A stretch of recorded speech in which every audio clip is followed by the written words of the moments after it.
Namaskara. First of all, I would like to thank you for waiting for me for so long. Finally, my turn has come to speak. I know it's very hot in the room. You fell asleep also. But now, Akka Tengi Edeli. No more sleeping. I have never seen such a big fan in my life.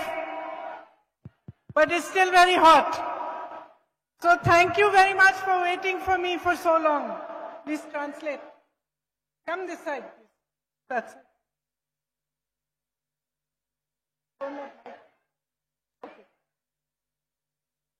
ಮೊದಲನೇದಾಗಿ ಕರ್ನಾಟಕ ರಾಜ್ಯದ ಮೂಲೆ ಮೂಲೆಯಿಂದ ಬಂದಂತ ಎಲ್ಲ ನನ್ನ ಅಕ್ಕ ತಂಗಿಯರಿಗೆ ಸ್ವಾಗತ ಮಾಡ್ತೀನಿ. ಹೇಳಿ ಎದ್ದೇಳಿ ಈ ಸಂದೇಶವನ್ನ ಕೊಡ್ಲಿಕ್ಕೆ ನಾನು ಕರ್ನಾಟಕಕ್ಕೆ ಬಂದಿದ್ದೇನೆ. Respected Shri Siddaramaiah ji, Shri D.K. Shivkumar ji, Shri Surjewala ji, Shri B.K. Hari Prasad ji, Shri H.B. Patil ji, Shri Muniappa ji, Shri H.K. Patil ji, Shri Dinesh Kundu Rao ji, Srimati Margaret Alva ji, Srimati D.K. Tara Devi ji, Srimati Netta D'Souza ji, all my sisters and colleagues on the stage, and all the leaders of the Congress party, sisters and brothers who have come to hear me. Welcome to this meeting. ಕಾರ್ಯಕ್ರಮದಲ್ಲಿ ಉಪಸ್ಥಿತರಿರುವಂತ ಎಲ್ಲ ಕರ್ನಾಟಕ ಕಾಂಗ್ರೆಸ್ ಪಕ್ಷದ ಹಿರಿಯ ನಾಯಕರೇ, ವೇದಿಕೆ ಮೇಲೆ ಆಸೀನರಾದಂತ ಎಲ್ಲ ನನ್ನ ಮಹಿಳಾ ನಾಯಕಿಯರೇ, ತಮ್ಮೆಲ್ಲರಿಗೂ ಸ್ವಾಗತ. It is a great honor for me to be here today. You are the people of Karnataka. You are intelligent, hardworking, strong, and you have made the whole country proud. Madam, one more time, please. Sorry? One more time. You can repeat one more time, please. I said it is a great honor for me to be here today with all of you because you are the people of Karnataka. You are intelligent, hardworking, strong, resilient, and you have built this state which makes the whole country proud. ಇವತ್ತು ಕರ್ನಾಟಕ ರಾಜ್ಯ ಬಹಳಷ್ಟು ಹೆಮ್ಮೆ ಪಡ್ತಾ ಇದೆ. ಕರ್ನಾಟಕ ರಾಜ್ಯವನ್ನ ಹೆಮ್ಮೆ ಪಡಿಸುವಂತ ಕೆಲಸವನ್ನ ನೀವೆಲ್ಲರೂ ಮಾಡಿದಿರಾ ಅಂತ ಹೇಳಲಿಕ್ಕೆ ಬಯಸ್ತೇನೆ.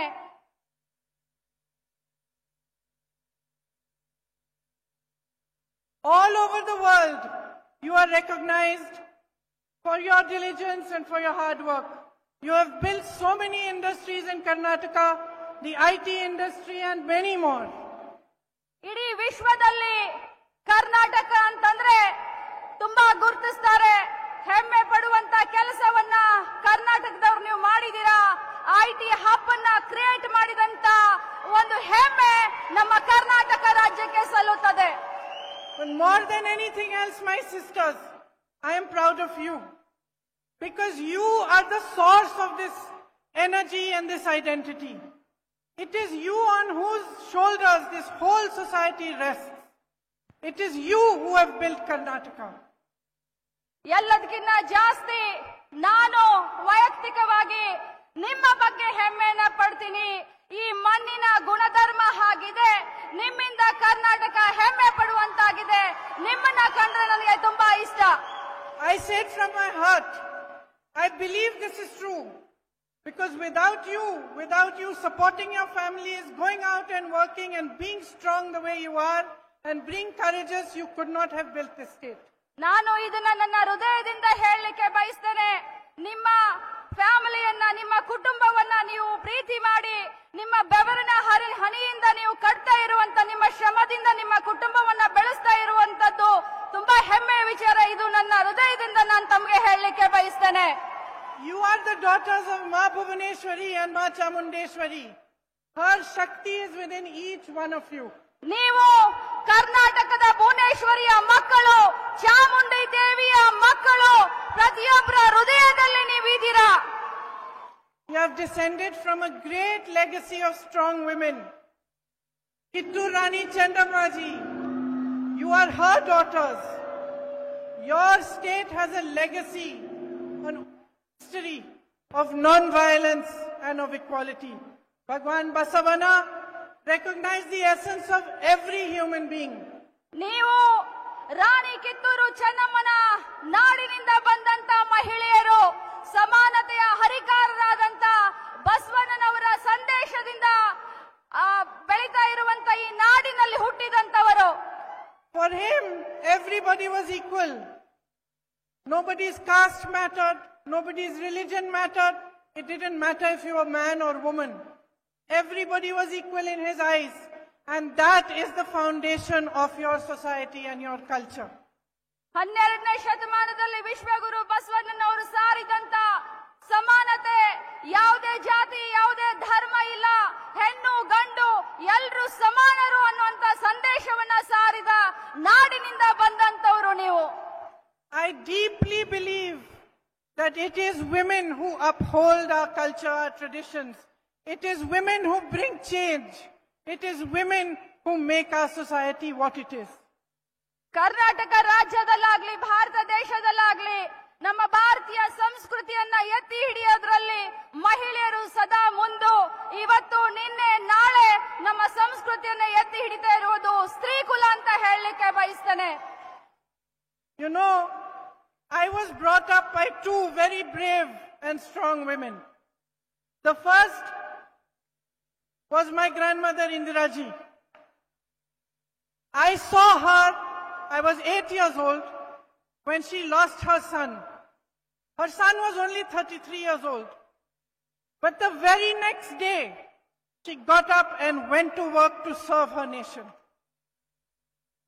That was the sense of duty she had. ಬಂಧುಗಳೇ, ತಾಯಂದ್ರೆ, ನಾನು ನನ್ನ ಜೀವನದಲ್ಲಿ ಎರಡು ಶಕ್ತಿಶಾಲಿ ಮಹಿಳೆಯರ ಮಧ್ಯದಲ್ಲಿ ನಾನು ಬೆಳೆದಿದ್ದೇನೆ. ನನ್ನ ಅಜ್ಜಿ ಇಂದಿರಾ ಗಾಂಧಿ ಅವರು ತಮ್ಮ ಮಗನನ್ನ ಅವನ 33ನೇ ವಯಸ್ಸಿನಲ್ಲಿ ಕಳ್ಕೊಂಡ್ರು. ಮಾರನೇ ದಿನ ಕೆಲಸಕ್ಕೆ ಶುರು ಮಾಡಿದ್ರು. ಅಂತ ಒಂದು ಶಕ್ತಿಯ ಮನೆಯಲ್ಲಿ ನಾನು ಜನ್ಮ ತಾಳಿದ್ದೀನಿ. ಅಂತವರನ್ನ ನೋಡಿ ನಾನು ಬೆಳೆದಿದ್ದೀನಿ. That was her inner Shakti. That her heart was broken. She had lost her child. But she put her country first and she went to work the next day. And she continued to serve the country until she died. ಒಬ್ಬ ತಾಯಿಯಾಗಿ ಒಬ್ಬ ಮಗನನ್ನ ಕಳ್ಕೊಂಡು ಹೃದಯ ವಿದ್ರಾವಕ ಆದಂತ ಘಟನೆ ಆದ್ರೂ ಕೂಡ ದೇಶ ಮೊದಲು, ಆಮೇಲೆ ನನ್ನ ಫ್ಯಾಮಿಲಿ, ಆಮೇಲೆ ನನ್ನ ಕುಟುಂಬ, ನನ್ನ ಮಗ ಅಂತ ಹೇಳಿ ಈ ದೇಶಕ್ಕೋಸ್ಕರ ತನ್ನ ದುಃಖವನ್ನ ಮರೆತು ಮಾರನೇ ದಿನ ಕೆಲಸವನ್ನ ಪ್ರಾರಂಭಿಸಿದಂತ ಇಂದಿರಾ ಗಾಂಧಿ ಅವರ ಮೊಮ್ಮಗಳು. I was brought up by my mother, Sonia ji. ನಾನು ಬೆಳೆದಿದ್ದು ನನ್ನ ತಾಯಿ ಸೋನಿಯಾ ಗಾಂಧಿ ಅವರನ್ನ ನೋಡಿಕೊಂಡು. ನನ್ನನ್ನ ಬೆಳೆಸಿದ್ದು ಸೋನಿಯಾ ಗಾಂಧಿ ಅವರು. At the age of 21, she fell in love with my father, Rajiv. And she came all the way from Italy to India to get married to him.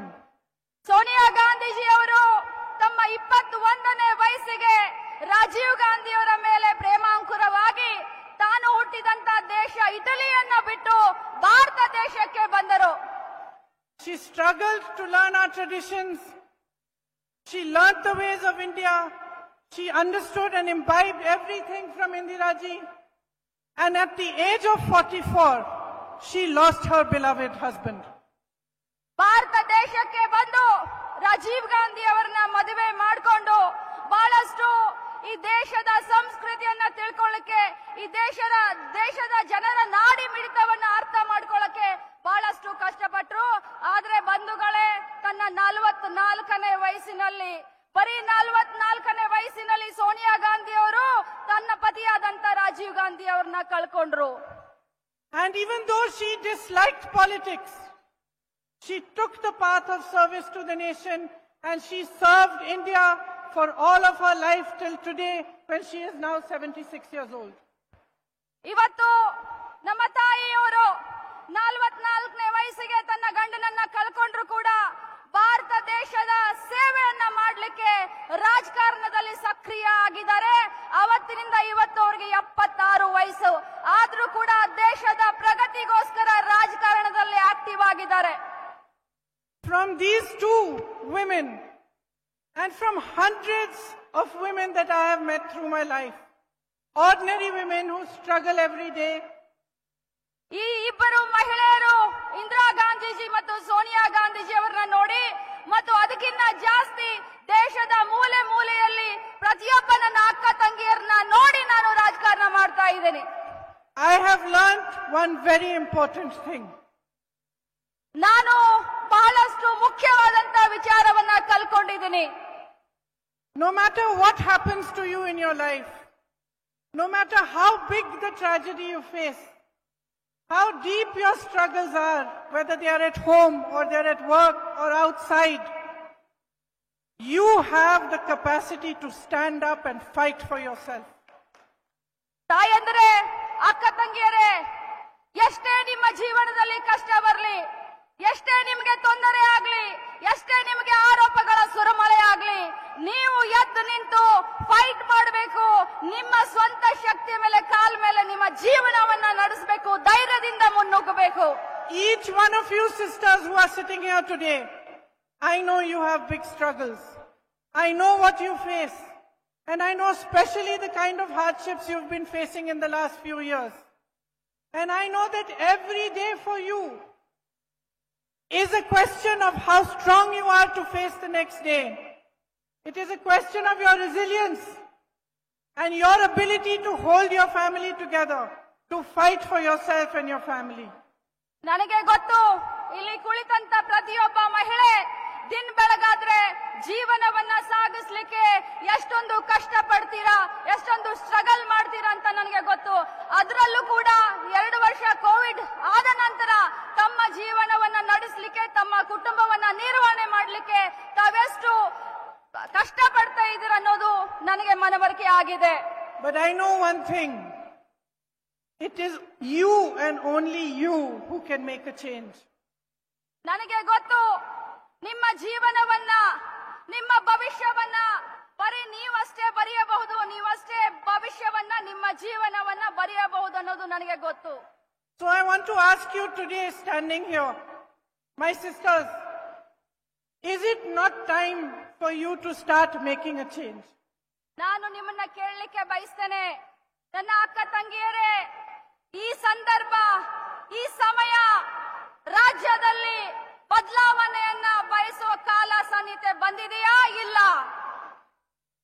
What is it that you want out of your lives? You want an education? Yes or no? ನಿಮ್ಮ You want employment, jobs?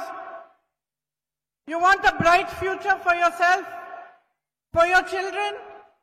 Do you want the freedom to make choices for yourself and to make the right choices for your families? You want it, right? So who is going to give it to you? Who is going to give it to you?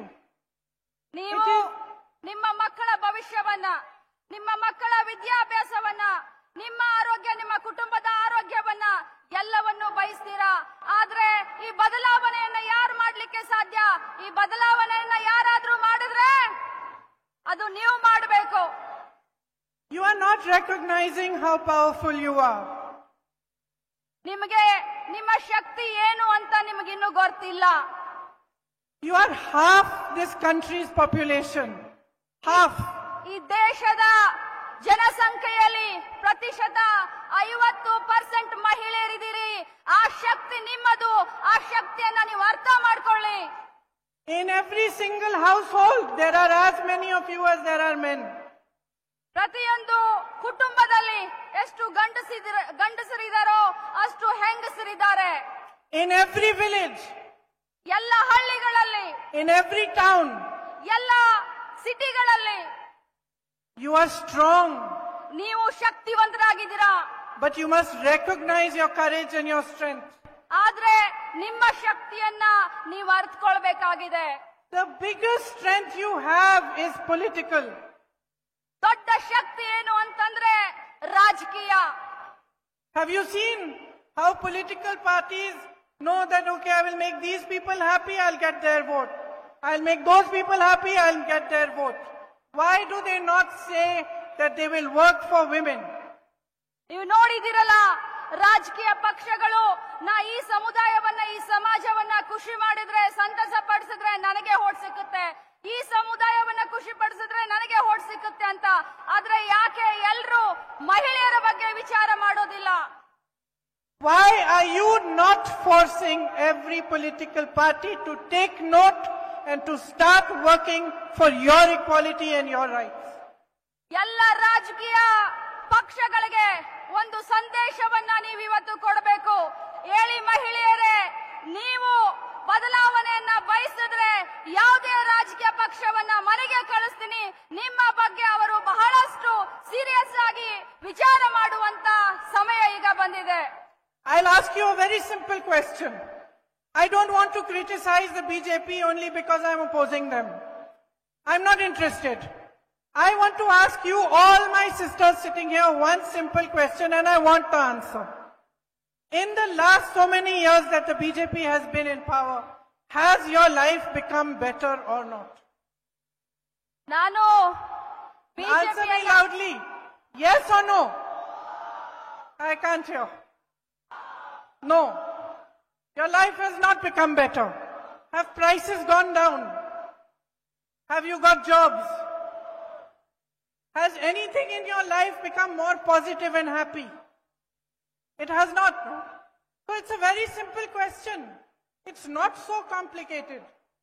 ನಾನು ನಿಮ್ಮನ್ನ ಒಂದು ಪ್ರಶ್ನೆಯನ್ನ ಕೇಳಬಯಸ್ತೇನೆ. ನಾನು ವೈಯಕ್ತಿಕವಾಗಿ ನಾನು ಬಿಜೆಪಿಯನ್ನ ದ್ವೇಷಿಸುವುದಿಲ್ಲ, ನಾನು ಯಾವುದೇ ಪಕ್ಷವನ್ನ ದ್ವೇಷಿಸುವುದಿಲ್ಲ. ಆದ್ರೆ ಕಳೆದ 7-8 ವರ್ಷದಿಂದ ನೀವೆಲ್ಲ ಖುಷಿಯಾಗಿದ್ದೀರಾ? ನಿಮ್ಮ ಮಕ್ಕಳಿಗೆ ಏನಾದ್ರೂ ಕೆಲಸ ಸಿಕ್ಕಿದೆಯಾ ಅಂತ ಕೇಳ್ತಾ ಇದ್ದಾರೆ. ಕೆಲಸ ಸಿಕ್ಕಿದೆಯಾ? ನೀವ್ಯಾರಾದ್ರೂ ಖುಷಿಯಿಂದ ಇದ್ದೀರಾ? ನಿಮಗೋಸ್ಕರ ಏನಾದ್ರೂ ಕಾರ್ಯಕ್ರಮ ಮಾಡಿದಾರಾ? The elections are coming in a few months. I ask you only one thing. Look at the last few years. Evaluate your own life. Think about whether it has become better, whether you have got the facilities you required, whether the people in power have cared about your problems, or has your life become more difficult? ಇನ್ನು 3 ತಿಂಗಳಲ್ಲಿ election ಬರ್ತಾ ಇದೆ, ಚುನಾವಣೆ ಬರ್ತಾ ಇದೆ. ನೀವು ವಿಚಾರ ಮಾಡಿ, ಕಳೆದ 5-6 ವರ್ಷದಿಂದ ನಿಮ್ಮ ಜೀವನದಲ್ಲಿ ಏನಾದ್ರೂ ಬದಲಾವಣೆ ಆಗಿದೆಯಾ? ಏನು ಬಿಜೆಪಿ ಸರ್ಕಾರ ಕೇಂದ್ರದಲ್ಲಿ ರಾಜ್ಯದಲ್ಲಿ ಇದೆ, ಕೊಟ್ಟಂತ ಭಾಷೆಯನ್ನ ಏನಾದ್ರೂ ಉಳಿಸ್ಕೊಂಡಿದ್ದೀರಾ? ನಿಮಗೇನಾದ್ರೂ ಬದಲಾವಣೆ ನಿಮ್ಮ ಜೀವನದಲ್ಲಿ ಆಗಿದೆಯಾ ಅಂತ ಕೇಳ್ತಾ ಇದ್ದಾರೆ. I am told that the situation in Karnataka is very shameful. ನಾನು ಕೇಳ್ಪಟ್ಟೆ, ಕರ್ನಾಟಕದಲ್ಲಿ ಸಿಚುವೇಶನ್ ಬಹಳಷ್ಟು ನಾಚಿಕೆ ಪಡುವಂತ ಒಂದು I am told ಸಂದರ್ಭ. that your ministers are taking 40% commission on jobs. ನಾನು ಕೇಳ್ಪಟ್ಟೆ, ಕರ್ನಾಟಕ ಸರ್ಕಾರದ ಮಂತ್ರಿಗಳು 40% ಲಂಚವನ್ನ ಹೊಡಿತಾ ಇದ್ದಾರೆ ಅನ್ನೋದನ್ನ ಕೇಳಿದೆ. That 1.5 lakh crore rupees of your money, your earnings have been looted. 1.5 lakh ಕೋಟಿ ದುಡ್ಡು, ನೀವು ಗಳಿಸುವಂತ ದುಡ್ಡು ಅವರು ತಮ್ಮ ಜೇಬಿಗೆ ಹಾಕೊಳ್ತಾ ಇದ್ದಾರೆ. Only through corruption. ಬರೀ ಲಂಚದಿಂದ ಅವರು ತಮ್ಮ ದುಡ್ಡನ್ನ ತಮ್ಮ ಜೇಬಿಗೆ ಇಳಿಸ್ಕೊಳ್ತಾ ಇದ್ದಾರೆ. Think about if some development work is to take place in Bengaluru for 8,000 crores and 3,200 crores of that is going into commission. ವಿಚಾರ ಮಾಡಿ, ಬರೀ ಬೆಂಗಳೂರು ಮಹಾನಗರದಲ್ಲಿ 8,000 ಕೋಟಿ ಬಜೆಟ್ ಇದೆ. 8,000 ಕೋಟಿಯ ಕೆಲಸ ಏನಾದ್ರೂ ಮಾಡೋಕ್ ಹೋದ್ರೆ ಅದರಲ್ಲಿ 3,200 ಕೋಟಿಯನ್ನ ತಮ್ಮ ಜೇಬಿಗೆ ಇಳಿಸ್ಕೊಳ್ತಾರೆ. There are shameful scams like the PSI scam. ಬಹಳಷ್ಟು ನಾಚಿಕೆ ಪಡುವಂತ ಬಹಳಷ್ಟು ಸ್ಕ್ಯಾಮ್ಗಳಿದಾವೆ, ಹಗರಣಗಳಿದಾವೆ. PSI ಹಗರಣ ತಮ್ಮ ಕಣ್ಣು ಮುಂದೆ ಇದೆ. Where police posts are being sold. Police post ಅನ್ನ ಮಾರ್ಕೊಂಡಿದ್ದಾರೆ. You educate your children, your young girls and boys to get them jobs. Is this what you expect from the people who are in power? ನೀವು ನಿಮ್ಮ ಮಕ್ಕಳನ್ನ ಬೆಳೆಸ್ತೀರಾ, ಶಿಕ್ಷಣ ಕೊಡ್ತೀರಾ, ಮಗಳಾಗಿ ಮಗನಾಗಿ ಅವ್ರಿಗೆ ಶಿಕ್ಷಣವನ್ನ ಕೊಡ್ತೀರಾ. ಯಾವುದಕ್ಕೋಸ್ಕರ, ಯಾವ ಪುರುಷಾರ್ಥಕ್ಕೋಸ್ಕರ? ಈ ರೀತಿ ಹಗರಣಗಳನ್ನ ನೋಡೋದಕ್ಕೋಸ್ಕರನಾ? You have to pay bribes for bowels, driving licenses, housing, transfer, everything. ನೀವು ಲಂಚವನ್ನ ಪ್ರತಿಯೊಂದು ಸೆಕ್ಟರ್ ನಲ್ಲಿ ಇವತ್ತು ಕೊಡಬೇಕಾಗತ್ತೆ. ಒಂದು ಡ್ರೈವಿಂಗ್ ಲೈಸೆನ್ಸ್ ಅನ್ನ ತೆಗೆಸಬೇಕು ಅಂತಂದ್ರೆ ಲಂಚ ಕೊಡಬೇಕು. ಒಂದು ರೇಷನ್ ಕಾರ್ಡ್ ಅನ್ನ ತಗೊಳ್ಬೇಕಂದ್ರೆ ಲಂಚವನ್ನ ಕೊಡಬೇಕು. ಪ್ರತಿಯೊಂದು ಗವರ್ಮೆಂಟ್ ಸಂಸ್ಥೆಯಲ್ಲಿ ಇವತ್ತು ಲಂಚ ಅವತಾರ ತಾಂಡವಾಡ್ತಾ ಇದೆ. I am told that many of my sisters in Bengaluru who work in the garment industry went through a very difficult time during COVID. But none of you got any assistance from the government. The government did nothing to help you through these difficult times. ನಾನು ಕೇಳ್ಪಟ್ಟೆ, ಬೆಂಗಳೂರಿನಲ್ಲಿ ಬಹಳಷ್ಟು ನನ್ನ ಅಕ್ಕ ತಂಗಿಯರು ಇವತ್ತು garments ನಲ್ಲಿ ಕೆಲಸ ಮಾಡ್ತಾ ಇದ್ದೀರಾ. ಈ ಕೋವಿಡ್ ಸಂದರ್ಭದಲ್ಲಿ ಈ ಗವರ್ಮೆಂಟ್ ಈ ಸರ್ಕಾರ ತಮ್ಮ ಸಹಾಯಕ್ಕೆ ಬರಲಿಲ್ಲ. ತಾವು ಬಹಳಷ್ಟು ಕಷ್ಟದಿಂದ ತಮ್ಮ ಜೀವನವನ್ನ ಸಾಗಿಸ್ತಾ ಇದ್ದೀರಾ. And it's not just the sisters who are working in Bengaluru or the roads of Bengaluru which are full of potholes, but it's farmers who are committing suicide because they cannot face the next day. 2.5 lakh posts of government jobs are lying vacant. They have not been filled. Crimes against women are sky high. I believe I have been told that it is 40 such crimes take place in a single day. ಇದು ಬರೀ ಬೆಂಗಳೂರಲ್ಲ, ಬೆಂಗಳೂರಿನ ಸುತ್ತಮುತ್ತಲು ಇರುವಂತ ಎಲ್ಲ ಮಹಿಳೆಯರ ಭವನ ಇದು. ಅದರಲ್ಲೂ ಕೂಡ 2.5 ಲಕ್ಷ ಸರ್ಕಾರಿ ನೌಕರಿಗಳನ್ನ ಈ ಸರ್ಕಾರ ಇನ್ನು ತುಂಬಿಕೊಂಡಿಲ್ಲ. ಬಹಳಷ್ಟು ರೈತರು ಆತ್ಮಹತ್ಯೆಯನ್ನ ಮಾಡ್ಕೊಳ್ತಾ ಇದ್ದಾರೆ. You know how much you have to get a gas cylinder for today and how much you used to get it for 5 years ago. Manmohan Singh ಅವರ ಸರ್ಕಾರ ಇದ್ದಾಗ, ರಾಜ್ಯದಲ್ಲಿ ಕೇಂದ್ರದಲ್ಲಿ ಯುಪಿಎ ಸರ್ಕಾರ ಇದ್ದಾಗ ಒಂದು ಸಿಲಿಂಡರ್ ಬೆಲೆ ಎಷ್ಟಿತ್ತು, ಈಗ ಒಂದು ಸಿಲಿಂಡರ್ನ ಬೆಲೆ ಎಷ್ಟಾಗಿದೆ ಅಂತ ತಮಗೆ ಗೊತ್ತಿದೆ. Life has become unaffordable. ಜೀವನ ಬಹಳಷ್ಟು ತುಟ್ಟಿಯಾಗಿದೆ. ಜೀವನ ನಡೆಸೋದು ಬಹಳಷ್ಟು ಕಷ್ಟ ಆಗಿದೆ. Whether it is fees, marriage ceremonies, competitive exams, everything has become a burden. ಯಾವುದೇ ಹಂತ ಇರಬಹುದು, ಯಾವುದೇ ಸೆಕ್ಟರ್ ಇರಬಹುದು, ಸ್ಕೂಲ್ ಫೀಸ್ ಆಗಿರಬಹುದು, ಕಾಲೇಜ್ ಫೀ ಆಗಿರಬಹುದು, ಮ್ಯಾರೇಜ್ ಸೆರೆಮನಿಗಳಾಗಿರಬಹುದು, ಏನೇ ಕಾರ್ಯಕ್ರಮಗಳನ್ನ ಮಾಡಿದ್ರು ಕೂಡ ಇವತ್ತು ಬೆಲೆ ಗಗನಕ್ಕೇರಿದೆ. But nobody is holding the government accountable. Nobody is asking them about these things. ಆದ್ರೆ ದುರ್ದೈವ, ಇವತ್ತಿನವರೆಗೂ ಗವರ್ಮೆಂಟ್ ಅನ್ನ ಯಾರು ಕ್ವಶನ್ ಮಾಡ್ತಾ ಇಲ್ಲ. ಯಾಕೆ ಬೆಲೆ ಏರ್ತಾ ಇದೆ ಅಂತ ಹೇಳಿ ಅವ್ರನ್ನ ಯಾರು ಕೂಡ ಕೇಳ್ತಾ ಇಲ್ಲ. So they are busy creating distractions, busy changing syllabus in textbooks, changing the teachings of Bhagwan Basavana in the textbooks, creating controversies rather than creating jobs.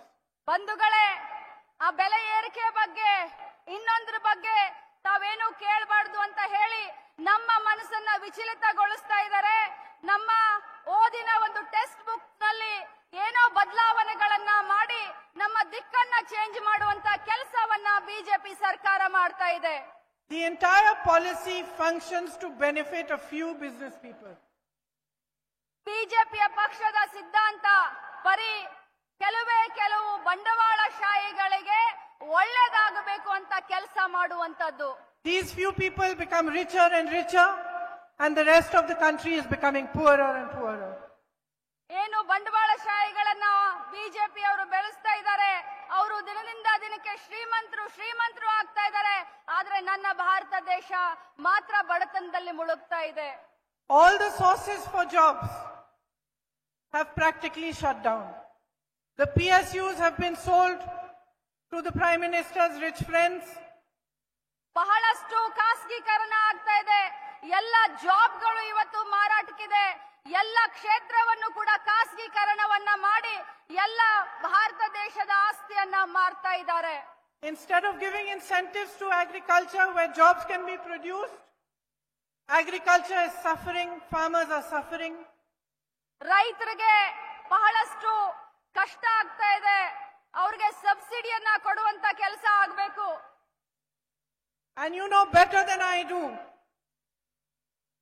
that small businesses and medium-sized businesses have suffered tremendously due to GST, demonetization and many of the policies of the government. Those are other sources of jobs. ನಮ್ಮ ಭಾರತ ದೇಶದ ಶಿಲ್ಪದಲ್ಲಿ small scale ಇಂಡಸ್ಟ್ರಿಗಳು ಕೂಡ ಬಹಳಷ್ಟು ಜವಾಬ್ದಾರಿಯನ್ನ ಹೊರ್ತವೆ.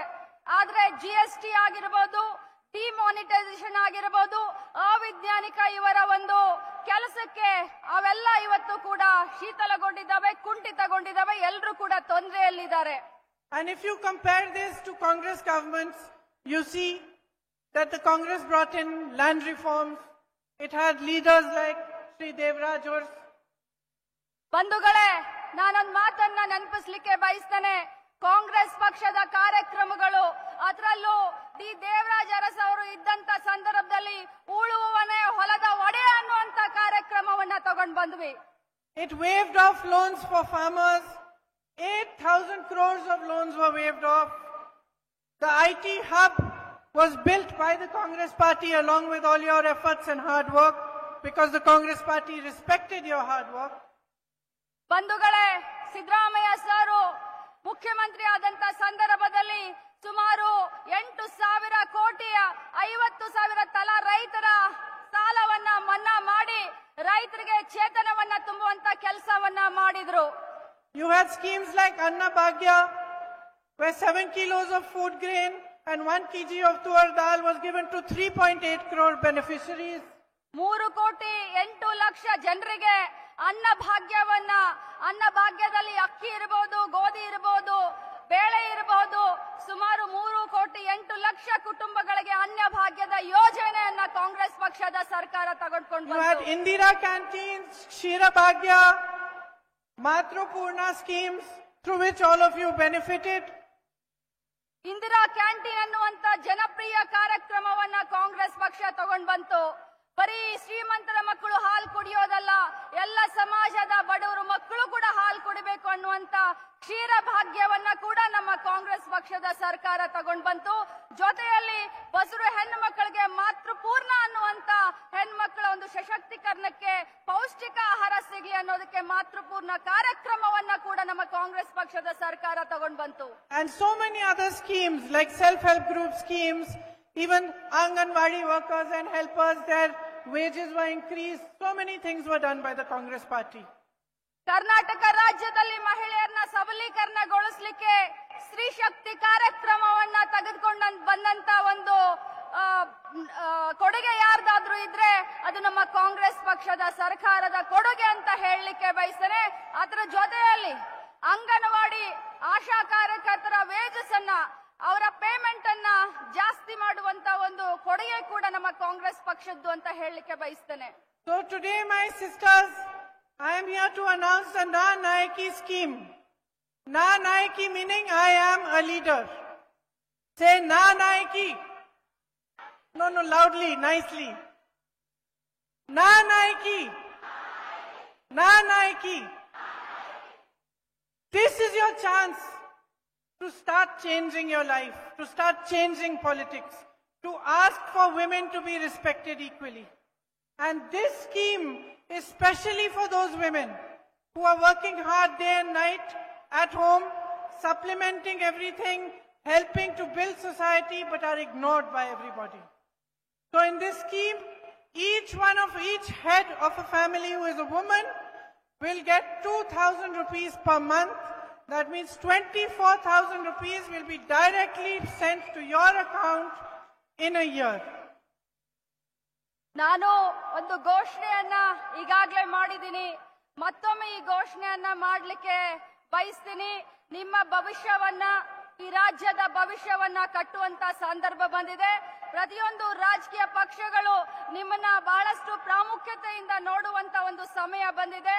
ನಾನಿವತ್ತು announce ಮಾಡಿದಂತ guarantee scheme ಏನಂತಂದ್ರೆ, ಪ್ರತಿಯೊಂದು ಮನೆಯ ಯಜಮಾನತಿಗೆ ಸುಮಾರು 2,000 ಪ್ರತಿ ತಿಂಗಳು, ಅಂದರೆ ವರ್ಷಕ್ಕೆ 24,000ವನ್ನ ಒಂದು ಕುಟುಂಬಕ್ಕೆ ಕಾಂಗ್ರೆಸ್ ಪಕ್ಷದ ಸರ್ಕಾರ ಘೋಷಣೆಯನ್ನ ಮಾಡುತ್ತೆ.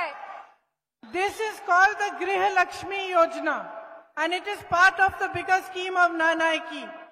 I told them when they invited me for this function, I told DKG, Surjewala ji, Siddaramaiah ji, I said I will come to announce this if you promise me that you will make a separate women's manifesto.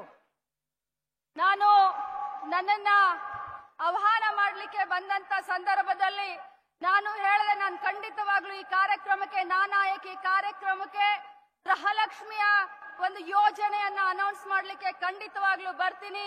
ಆದ್ರೆ ಒಂದೇ ಒಂದು, ನೀವು ಕರ್ನಾಟಕ ರಾಜ್ಯದ ಮಹಿಳೆಯರಿಗೋಸ್ಕರ ಬೇರೆ ಒಂದು ಮ್ಯಾನಿಫೆಸ್ಟೋವನ್ನ ನೀವು ಮಾಡ್ತೀರಿ ಅನ್ನುವಂತ ಒಂದು ಭರವಸೆಯನ್ನ ಕೊಟ್ರೆ ಅಷ್ಟೇ ನಾನು ಕಾರ್ಯಕ್ರಮಕ್ಕೆ ಬರ್ತೀನಿ ಅಂತ ಹೇಳಿದ್ದೆ. Because there is not one thing that we want to do to make you strong. There are many things that we want to do to be able to make you stand up on your own feet and fight for yourselves. You know, we have also announced the 200 rupees, the 200 units free electricity recently. ಬರೀ ಒಂದೇ ಸಮಸ್ಯೆ ಮಹಿಳೆಯರಿಗೆ ಇರೋದಿಲ್ಲ. ಕುಟುಂಬವನ್ನ ನಿರ್ವಹಣೆ ಮಾಡಬೇಕಾದ್ರೆ ಅನೇಕ ಸಮಸ್ಯೆಗಳಿರ್ತಾವೆ. ಅದಕ್ಕೋಸ್ಕರ specially ಸ್ತ್ರೀಯರಿಗೋಸ್ಕರ ಮ್ಯಾನಿಫೆಸ್ಟೋವನ್ನ ಮಾಡಿದ್ರೆ ಸ್ತ್ರೀ ಸಮಸ್ಯೆಗಳ ಬಗ್ಗೆ ಬೆಳಕನ್ನ ಚೆಲ್ಲಲಿಕ್ಕೆ ಸಹಾಯ ಆಗುತ್ತೆ. ಜೊತೆಯಲ್ಲಿ 200 ಯೂನಿಟ್ ಏನು ಪ್ರತಿಯೊಂದು ಮನೆಗೆ ನಾವು ವಿದ್ಯುತ್ ಅನ್ನ ಫ್ರೀ ಆಗಿ ಕೊಡ್ತಾ ಇದ್ದೀವಿ. So 200 units of free electricity will be provided to every house. And in addition, my colleagues will be announcing in their Women's Manifesto many new schemes for all of you to be able to move forward and to bring a change in your lives. ಈಗಾಗಲೇ 200 unit ನಿಮಗೆ free ಆಗಿ ವಿದ್ಯುತ್ ಅನ್ನ ಕೊಡೋದ್ರ ಜೊತೆಗೆ ಗೃಹಲಕ್ಷ್ಮಿ ಅನ್ನುವಂತ ನೂತನ ಯೋಜನೆ ಪ್ರತಿ ತಿಂಗಳು 2,000 ಪ್ರತಿ ಮನೆಯ ಯಜಮಾನಿತಿಗೆ ಕೊಡೋದ್ರ ಮುಖಾಂತರ ಇನ್ನು ಭವಿಷ್ಯದಲ್ಲಿ ಮುಂಬರುವಂತ ದಿನದಲ್ಲಿ ನಮ್ಮ ನಾಯಕರು ಅನೇಕ ಯೋಜನೆಗಳನ್ನ announce ಮಾಡೋರಿದ್ದಾರೆ. So do you believe in a strong Karnataka? ನೀವು Yes or no? Do you believe in a strong society? Are you going to build that strong Karnataka and that strong society? Are you going to lead the way? Are you going to be the leaders of your society, your homes, your villages and your state and your country? Just remember that it is in your hands to be that. It is in your hands to bring about change that transforms your society and your state. It is in your hands to ask for a politics that talks about your issues, your development, the things that matter in your life. It tells you about progress, development, education, jobs. Those are the questions you must ask. And I'm going to ask you to promise me that in this election, this is what you are going to ask every politician who comes in front of you. Promise me. Say, I promise that I will demand that my issues are heard. ನಾನು ಶಕ್ತಿಯುತವಾದಂತ ಕರ್ನಾಟಕದಲ್ಲಿ ವಿಶ್ವಾಸ ಇಟ್ಕೊಂಡಿದ್ದೀನಿ. ಶಕ್ತಿಯುತವಾದಂತ ಸಮಾಜದಲ್ಲಿ ವಿಶ್ವಾಸ ಇಟ್ಕೊಂಡಿದ್ದೀನಿ. ಪ್ರತಿಯೊಬ್ಬ ಮಹಿಳೆಯ ಅನಿಸಿಕೆಯನ್ನ ಗವರ್ಮೆಂಟ್ಗಳು, ಸರ್ಕಾರಗಳು ಕೇಳಬೇಕು. ನೀವು ಶಕ್ತಿಯುತವಾದಂತ ಕುಟುಂಬವನ್ನ ನಿರ್ವಹಣೆ ಮಾಡಲಿಕ್ಕೆ ತಯಾರಿದ್ದೀರಾ? ನೀವು ಶಕ್ತಿಯುತವಾದಂತ ಸಮಾಜವನ್ನ ನಿರ್ಮಾಣ ಮಾಡಲಿಕ್ಕೆ ತಯಾರಿದ್ದೀರಾ? When we first made a women's manifesto in Uttar Pradesh, many people laughed at us. ಉತ್ತರ ಪ್ರದೇಶದಲ್ಲಿ ಮಹಿಳೆಯರಿಗೆ ನಾವು ಒಂದು ಮ್ಯಾನಿಫೆಸ್ಟೋವನ್ನ ಮಾಡಿದಂತ ಸಂದರ್ಭದಲ್ಲಿ ಬಹಳಷ್ಟು ಜನ ಹಾಸ್ಯವನ್ನ ಮಾಡಿದ್ರು. And even though nothing came out of it in terms of votes, ಇಷ್ಟು ಮಾಡಿದ್ರು ಕೂಡ ನಮಗೆ ವೋಟ್ ಆಗಿ ಆ ಮ್ಯಾನಿಫೆಸ್ಟೋ ಪರಿವರ್ತನೆ ಆಗ್ಲಿಲ್ಲ. we managed to make every political party notice women and respond to the needs of women. ನಾವು ಪ್ರತಿಯೊಬ್ಬ ಮಹಿಳೆ ಅದಕ್ಕೆ ರೆಸ್ಪಾಂಡ್ ಆಗುವ ರೀತಿ ನಾವು ಮಾಡಬೇಕಾಗಿದೆ. ಇವತ್ತು Today, even the BJP has been forced to put ads in the newspaper showing what they do for women. ಇವತ್ತು ಬಿಜೆಪಿ ಕೂಡ ಮಹಿಳೆಯರಿಗೆ ಏನೇನೋ ಆಸೆ ಆಮಿಷಗಳನ್ನ ತೋರಿಸುವಂತ ಕೆಲಸವನ್ನ ಮಾಡ್ತಾ ಇದೆ. So by a small thing that we did, we managed to make political parties aware to the fact that they have to be answerable to women. ನಾವೆಲ್ಲ ಮಹಿಳೆಯರು ಮಹಿಳಾ ಶಕ್ತಿಯನ್ನ ತೋರಿಸುವಂತ ಕಾಲ ಬಂದಿದೆ. ಪ್ರತಿಯೊಂದು ಪೊಲಿಟಿಕಲ್ ಪಾರ್ಟಿ ಕೂಡ ನಮ್ಮ ಕಡೆ ನೋಡುವಂತೆ, ತಿರುಗಿ ನೋಡುವಂತೆ ನಾವೆಲ್ಲ ಮಾಡಬೇಕಾಗಿದೆ. So I urge you to make this election about you. ನಾನು ತಮ್ಮೆಲ್ಲರಿಗೂ ಕೂಡ ಕಳಕಳಿಯಂತ ವಿನಂತಿ ಮಾಡ್ತೀನಿ, ಈ ಇಲೆಕ್ಷನ್ ನಿಮ್ಮ ಇಲೆಕ್ಷನ್ ಆಗಿ ನೀವು ಮಾಡಬೇಕಾಗಿದೆ. And about your future. ನಿಮ್ಮ ಭವಿಷ್ಯಕ್ಕೋಸ್ಕರ ಈ ಇಲೆಕ್ಷನ್ ನ ಮಾಡಿ ಚುನಾವಣೆಯನ್ನ ಮಾಡಬೇಕಾಗಿದೆ. Jai Hind. Jai Hind. Thank you.